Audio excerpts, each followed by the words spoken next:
ফাগুন পৰিছে ফাগুন পৰিছে পৰিছে ফাগুন হলিতে ৰঙৰ উৎসৱলৈ মাজত মাত্ৰ 3টা দিন সত্ৰনগৰী বৰপেটাত 4 দিনীয়াকৈ অনুষ্ঠিত হ'ব শ্ৰী শ্ৰীকৃষ্ণৰ দৌল উৎসৱ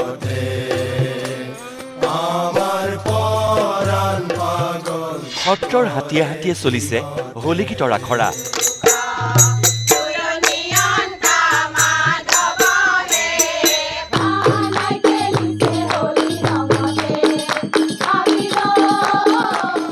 অনুষ্ঠিত হ'ল হোলী গীতৰ প্ৰতিযোগিতাও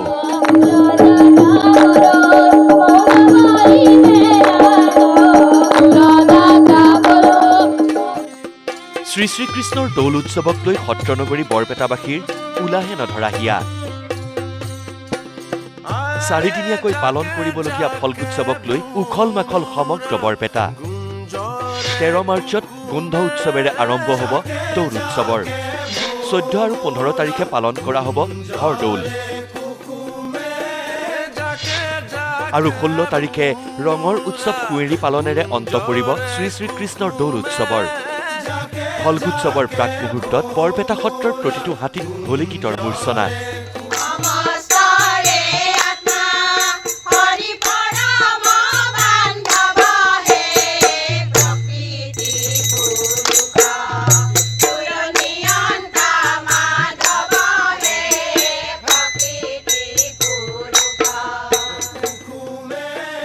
হোলী গীত গাই আনন্দত আত্মহাৰা সত্ৰনগৰীৰ মহিলা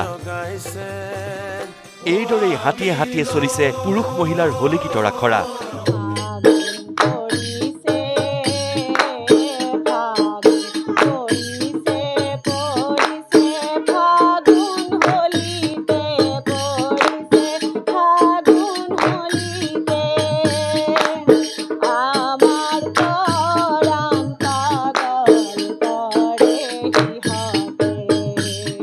বহুতে ভাল লাগে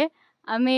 ঘৰৰ কাম বাদ দিও আমি এনেকে আখৰাত মানে আমি সকলোবিলাক মানে মহিলা ওলাই আহো ঘৰৰ পৰা দৌল বুলি ক'লে আমাৰ মানে কেনেকুৱা লাগে আমি নিজে ক'ব নোৱাৰো হোলীৰ কাৰণে প্ৰস্তুতি চলাই আছো হোলী গীতৰ কাৰণে ইফালে দৌল উৎসৱৰ লগত সংগতি ৰাখি বৰপেটাৰ আমবাৰীহাটী সত্ৰীয় সাংস্কৃতিক বিকাশ কেন্দ্ৰই অনুষ্ঠিত কৰিলে হোলী গীত প্ৰতিযোগিতা য'ত অংশ ল'লে কিশোৰ কিশোৰী যুৱক যুৱতীৰ কেইবাটাও নামৰ দলে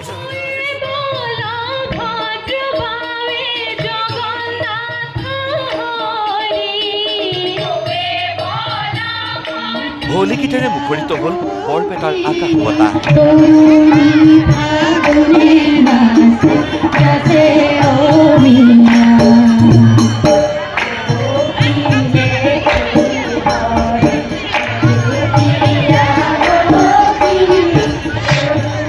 নৱপ্ৰজন্মৰ মাজত যাতে এই গীতসমূহৰ চৰ্চা চলি থাকে তাৰ বাবে এই প্ৰয়াস এইদৰেই এতিয়া শ্ৰী শ্ৰীকৃষ্ণৰ দৌল উৎসৱলৈ সাজু হৈছে বৰপেটাবাসী